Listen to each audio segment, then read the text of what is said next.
there, welcome to Now That You're Awake with Charles Eden. It's an opportunity to learn about the ways and purposes of God and life. Today we'd like to read a powerful story of a comeback. You hear people going through things and you hear their backstory. You'll never believe they came from there. We have such story today in Judges chapter 11. You'll love this. I'll read the New Living Translation. It says, "Now Jephthah of Gilead was a great warrior. He was the son of Gilead, but his mother was a prostitute.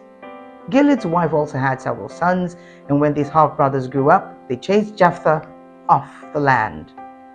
'You will not get any of our father's inheritance,' they said, 'for you are the son of a prostitute.'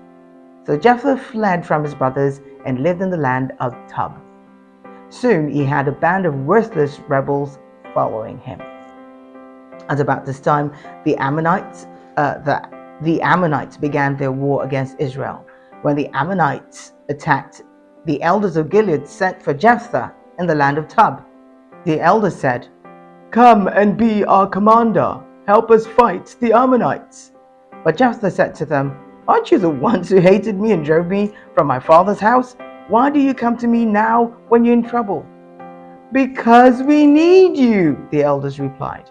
'If you lead us in battle against the Ammonites, we will make you ruler over all the people of Gilead.'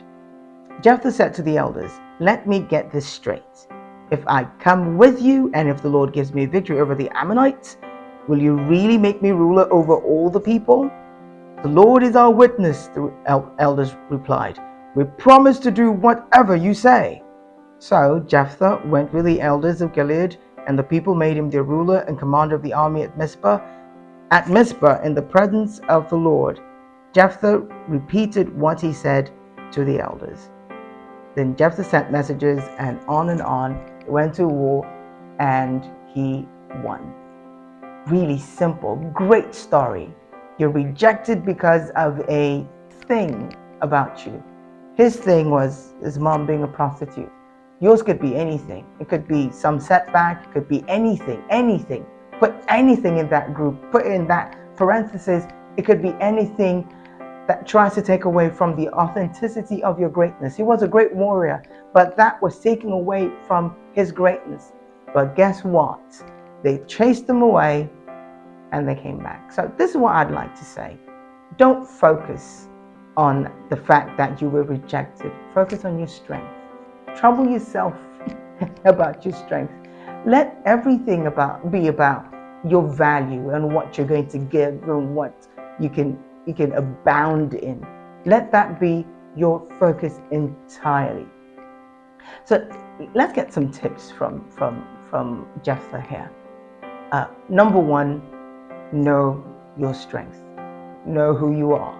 Know your powers. Know your graces. Know what you're bringing. Know what you're carrying. If you know, it's hard for people to put you down that much.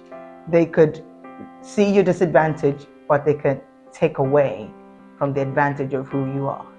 Number two, practice. Practice that greatness. Keep multiplying the effect you can have. Keep working on the possibilities that you can put out there. Make them more and more. Make them more than ever. Make them increase in effect, and let them continue to be your focus. Number three, it would be good for you to start something or join something.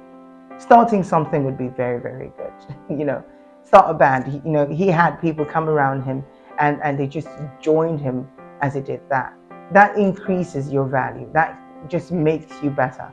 Because when people see that you have following or you have effect, they would tend to follow you too. So I think those tips would work. But more than anything, focus on victory every time. It's the best thing that could make those people who knocked you out, to push you away, who said you have no inheritance here, to say, be our leader. And that leadership power lies with you. So just think about this for a while. All right? And maybe you need to listen to this over and over again, but don't forget the greatness is with you. All right? Think about this and have a great day.